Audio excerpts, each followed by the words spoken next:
नमस्कार. राज्यातील सर्व बँक खातेधारकांसाठी अत्यंत महत्त्वपूर्ण आणि महत्त्वाची माहिती आलेली आहे. जर तुमचे बँकेमध्ये खाते असेल तर तुम्हाला या 3 नंबरवरून कॉल आल्यास आपला जीव गेला तरी पण तो कॉल उचलायचा नाही. अन्यथा खात्यामधून जेवढे पण पैसे असतील, जेवढी पण रक्कम असेल, ती सर्व रक्कम खात्यामधून गायब होणार आहे. तर बघू शकता, आताची बँकेने दिलेली सर्वात मोठी अपडेट आहे. जर तुमचं कोणत्याही बँकेमध्ये खाते असेल, SBI असू द्या, ICICI असू द्या, HDFC असू द्या, युनियन असू द्या किंवा bank of Maharashtra, bank of India, आता या कोणत्या जरी बँकेमध्ये तुमचं खातं असेल तरी पण तुम्हाला या 3 नंबरवरून कॉल आल्यास तो कॉल उचलायचा नाही. खास करून महिलांनो सावध व्हा, हुशार बना. बघू शकता बँकेने काय सूचना दिलेल्या आहेत की लाडकी बहीण योजना असू द्या किंवा विविध योजना असू द्या, महिलांनी पूर्णपणे बोनस आसन वेगवेगळ्या योजनांच्या अपडेट पाहिल्या, त्याच्यानंतर आपलं बँक खातं सुद्धा कुठेही देऊन टाकलेलं आहे. त्याच्यामुळे तुम्ही सुद्धा सावध व्हा, अन्यथा खात्यामधून सर्व पैसे सुद्धा कट होऊ शकतात. पर्यायी तुम्हाला काहीही करता येणार नाही. तर बघू शकता अशी जी एक गोष्ट घडलेली आहे, तर तुम्हाला मी पूर्णपणे सर्व माहिती आणि प्रूफ सहित दाखवणार आहे. आता ही घटना कुठं घडलेली आहे ते सुद्धा सांगितलं जाईल. महिलांनो हुशार बना, नाहीतर जीवनभर कमवलेले पैसे एका मिनिटात गायब होतील. बघू शकता बँकेने काय सांगितलेलं आहे की तुम्ही जीवनभर जेवढे पैसे कमवले असतील आणि ते जर खात्यामध्ये ठेवले असतील तर ते एका मिनिटाच्या आतमध्ये सगळे पैसे गायब होऊन जातील. आता याच्यामध्ये प्रमुख जिल्हे कोणते सांगितलेले आहेत? पुणे आहे, मुंबई, अमरावती, सोलापूर आणि कोल्हापूर या प्रमुख 4 जिल्ह्यांमध्ये भरपूर वेळा अशा घटना उघडकीस आलेल्या आहेत. सोबतच हे कोणते 3 नंबर आहेत की जेणेकरून तुम्हाला सुद्धा याच्यावरून कॉल उचलायचा नाही. तर बघू शकता या महिलेच्या खात्यावरती 1 लाख रुपये होते, फक्त त्याच्यामधले 1180 रुपये राहिलेले आहेत. म्हणजे सरासरी 99,000 रुपये इतके त्या महिलेच्या बँक खात्यामधून कट झालेले आहेत. फक्त कॉल किती मिनिट चालला? तर फक्त 15 सेकंद. बघू शकता मिनिटांमध्ये सुद्धा नाही, सेकंदांमध्ये फक्त 15 सेकंद कॉल चालला आणि डायरेक्ट खात्यामधून 1 लाख रुपये इतकी रक्कम गायब झाली. पर्यायी काहीही करता आलं नाही. अजून सुद्धा त्या ताईंना पैसे मिळालेले नाहीत. आता कशा पद्धतीने तुम्ही सुद्धा हे कॉल उचलायचे नाहीत, तर ते कॉल कोणते असू शकतात आणि पर्यायी काय करायचं आहे ते सुद्धा सांगितलं जाणार आहे. आता त्याच्याच पुढे बघू शकता जे हे पैसे चोरणारे चोर आहेत ते तुमच्या खात्यामधून कशा पद्धतीने पैसे कट करतात किंवा घेऊन जातात, अगदी सविस्तर बघून घेऊयात. आता पहिलं म्हणजे तुम्हाला अनोळखी नंबरवरून कॉल येतो. बघू शकता तुम्हाला काय होतं, जो नंबर आपल्या मोबाईलमध्ये सेव्ह नसतो किंवा आपल्याला वाटतं की अनोळखी नंबर आहे तरी पण आपण उचलतो. जर तुम्ही अशा पद्धतीने चूक केली तर तुमच्या खात्यामधली सर्व रक्कम गायब होऊ शकते. आता दुसरी प्रोसेस, दुसरा पर्याय म्हणजे काय, तर तुमच्या नंबरवरती एक OTP पाठवला जातो. तर तो OTP जर तुम्ही त्या फोनच्या द्वारे त्या व्यक्तीला सांगितला तरी पण तुमच्या खात्यामधून सर्व रक्कम गायब होऊ शकते. आणि तिसरी प्रोसेस म्हणजे बघा, या 3 प्रोसेस फायनल आहेत. म्हणजे सरासरी 90% जागांवरती अशा पद्धतीने पैसे गायब झालेले आहेत.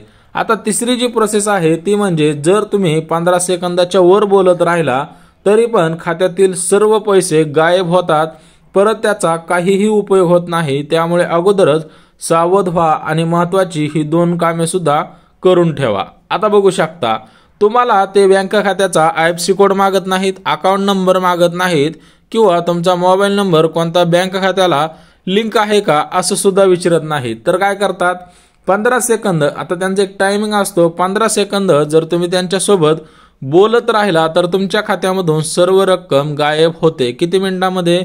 मिनिट सोडावं, सेकंदामध्ये. 15 सेकंद म्हणजे काय, झटक्यात होऊन जातात. 15 सेकंदांमध्ये जीवनभर कमावलेली कमाई 1 लाख रुपये असू द्या, 10 लाख असू द्या किंवा 15 लाख असू द्या, जेवढे पण खात्यामध्ये पैसे असतील तर ते सर्व पैसे ऑटोमॅटिकली गायब होऊन जातात.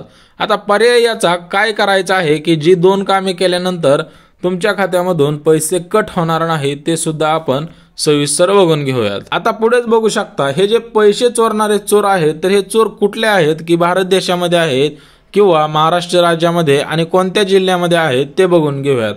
आता हे जे पैसे चोरणारे चोर आहेत हे भारतातलेच नाहीत तर भारताच्या वेगवेगळ्या बाहेरील राज्यांमधले आहे. सोबतच भारताच्या वेगवेगळ्या भागातील शहरांमध्ये सुद्धा आहेत आणि भारताबाहेरील सुद्धा आहेत. बघू शकता काही भारतामधील जिल्ह्यांमध्ये तालुक्यांमध्ये अशा पद्धतीने चोरी करणारे हॅकर्स म्हणू शकता किंवा चोर म्हणू शकता भारतामध्ये सुद्धा आहे। सोबतच भारत सोडून गेलात तर पाकिस्तान आहे, सौदी अरेबिया आहे, चीन आहे, अमेरिका आहे, अशा ज्या देशांमधले नागरिक आहेत तर अशाच पद्धतीने आपल्या राज्यांमधील नागरिकांना कॉल करणार।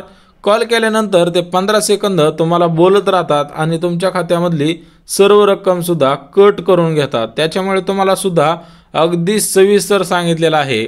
आता फायनल राहिलं ते म्हणजे नंबरचं। आता नंबर सुद्धा तुम्हाला मी सांगणारच आहे। या नंबरवरून कॉल आल्यानंतर तुम्हाला कॉल रिसीव करायचा नाही आणि जी महत्त्वाची 3 कामे करायची आहेत ते सुद्धा सांगणार आहे, जेणेकरून खात्रीशीर तुमच्या खात्यामधून 1 रुपया सुद्धा कट होणार नाही। आता त्याच्याच पुढे बघू शकता प्रमुख या 3 नंबरवरून कॉल आल्यास तुम्हाला कॉल उचलायचा नाही।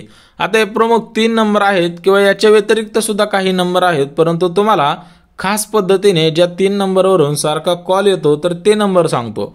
आता आपण सध्याच्या स्थितीला भारतामध्ये राहतो, आपल्याला आपला भारताचा कॉलिंग कोड माहिती आहे। आता आपला भारताचा कॉलिंग कोड आहे तो म्हणजे +91।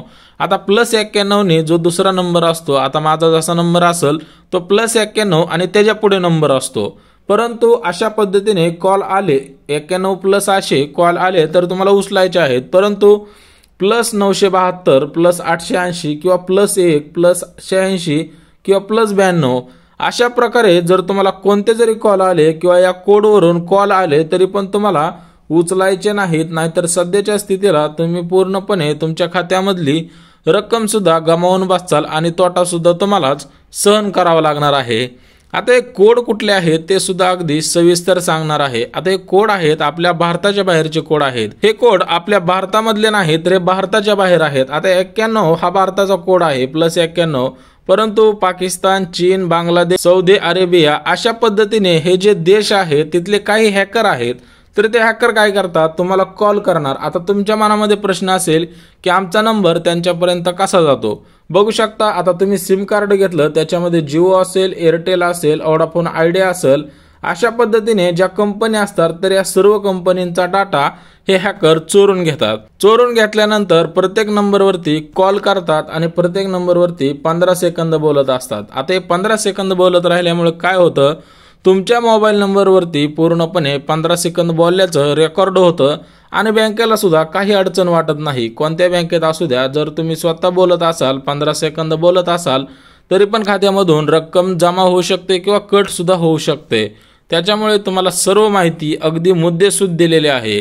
त्याच्यामुळे +91 वरून कॉल आल्यास कॉल 100% उचला, परंतु +972 +880 +1 +86 +92 अशा पद्धतीने कॉल आल्यास उचलू नका। आता सर्व माहिती दिलेली आहे, तरी मनामध्ये काय अडचण असेल तरी पण कमेंटद्वारे विचारा। व्हिडिओ आवडल्यास लाईक करा, चॅनलवरती नवीन असाल तर सबस्क्राईब, ज्यांना गरज आहे त्यांच्यापर्यंत नक्की शेअर करा। तर चला भेटूयात अशाच महत्त्वपूर्ण योजनांच्या व्हिडिओमध्ये, तोपर्यंत जय महाराष्ट्र।